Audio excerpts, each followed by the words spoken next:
If you watched my first Mulecaster video, you probably noticed that I have a pink S-style guitar in my hands right now, not the red thin line Tele that I had in the original video, which by the way you can find up here.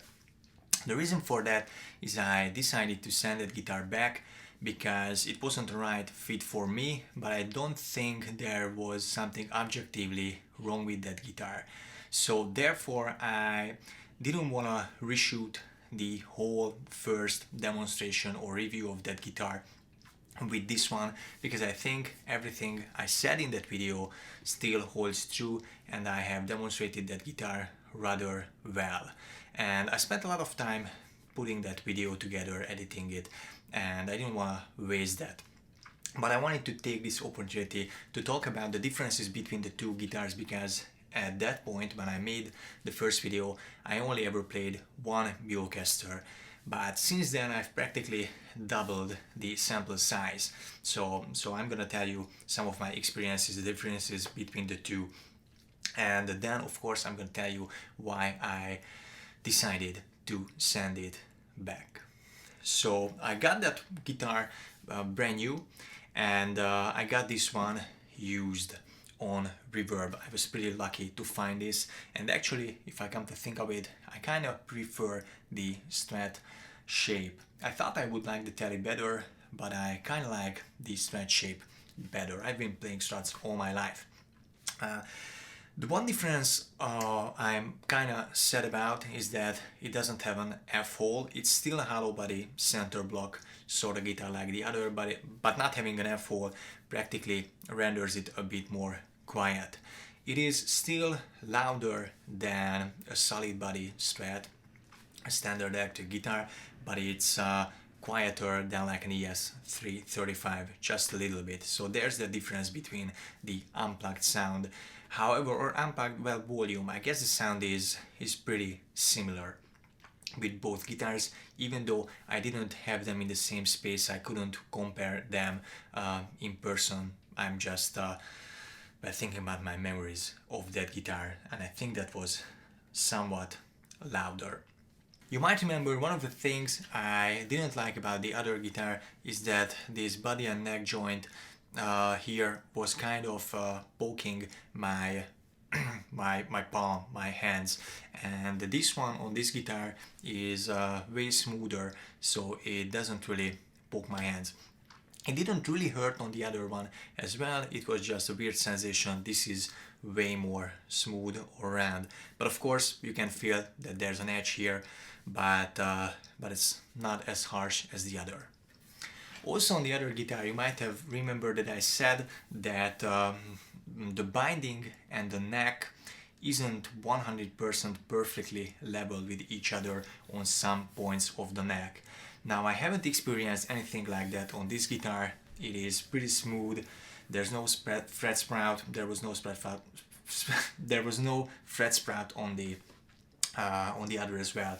But this is just a way smoother neck. I mean, not the treatment of the back of the neck. That's I think almost the same, but the joining of the neck and the binding.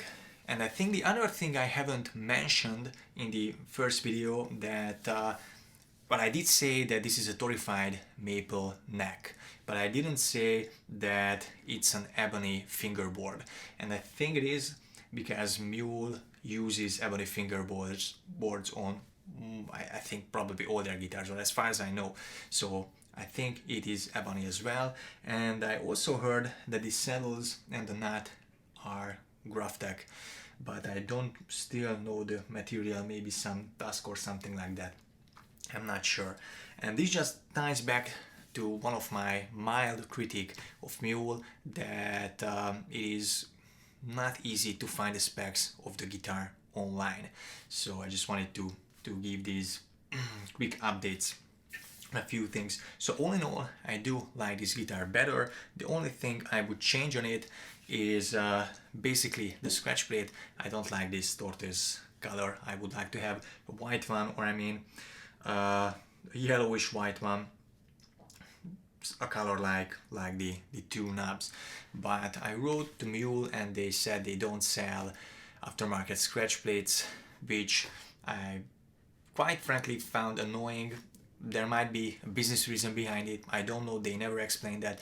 Just as a consumer or customer, I kind of felt like they are penalizing me for buying a custom guitar, not ordering something new from them which I can customize as I want to. So that just felt like a bit of a bad customer service on their part. I'm not sure how hard would it be to get an extra scratch plate made. They might not have the materials, I'm not sure. And yeah, I just find it a bit annoying, but I guess you can do whatever they want because there are people lining up on the streets to get their guitars and pay them $3,000 and wait 12 months and practically not even be able to play that guitar before they're selling that money. So they're definitely doing something good and or even great. And I do have to say the guitars are amazing, so they are definitely doing something right, but that's probably not customer service, even though Matt is always very responsive and answered my questions in emails, so that's perfectly alright. This scratch plate is just kind of thorn in my eye, or I'm not even sure what that expression is, but yeah, I'm a bit butthurt about it.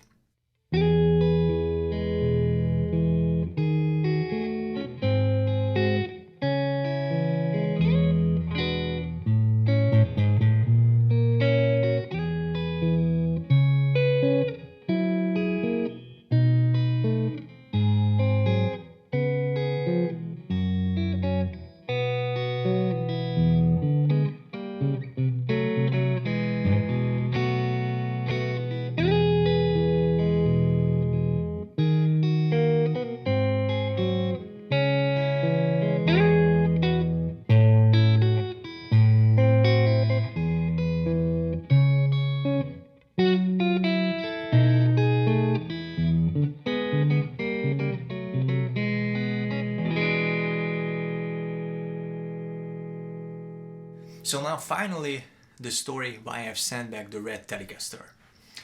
You might remember in the first video I've said that these Mulecasters doesn't have an adjustable truss rod, but they do have two titanium bars in there holding the neck in place. But that practically means they come with a set neck relief that can be adjusted or modified, or at least I guess not easily. So basically the neck is set with a relief, and the factory specification should be, I think, 0.01. I think that's what Matt said.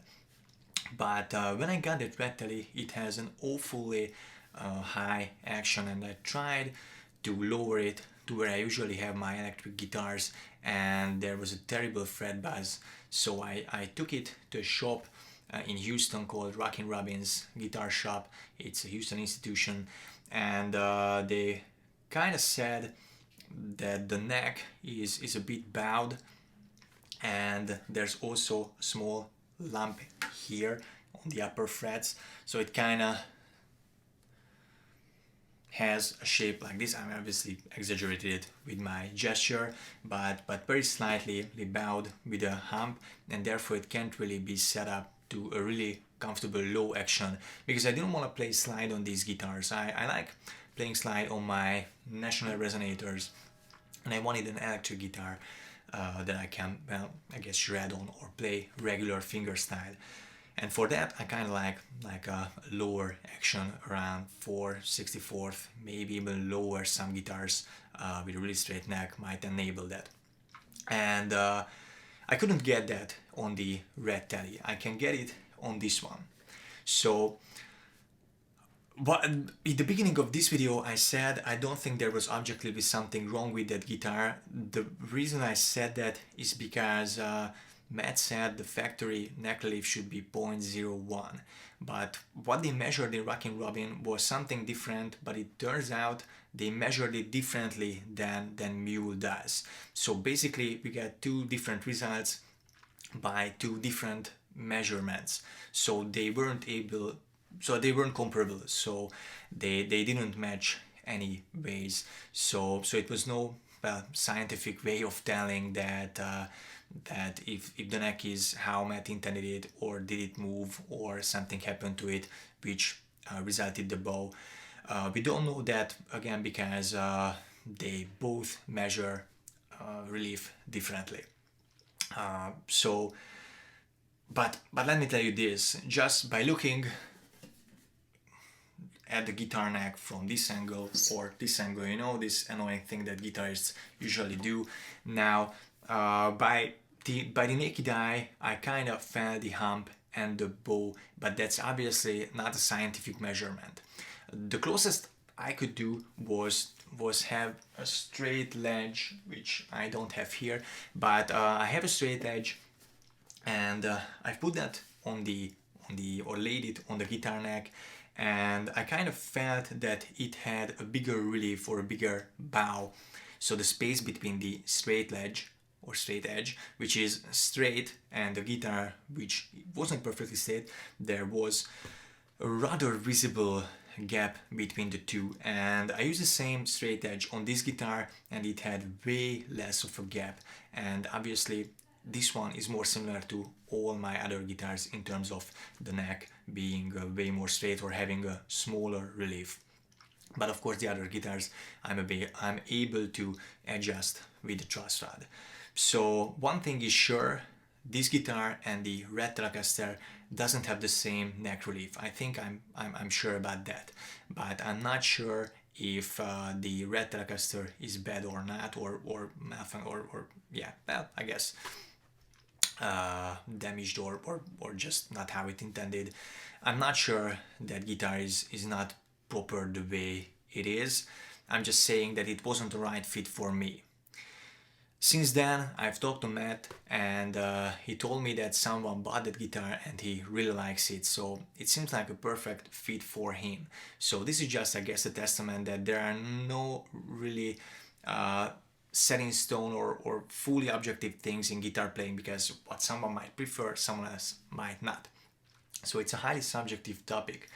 So that guitar wasn't the right fit for me, this guitar is, and I hope that guitar is the right fit for someone else.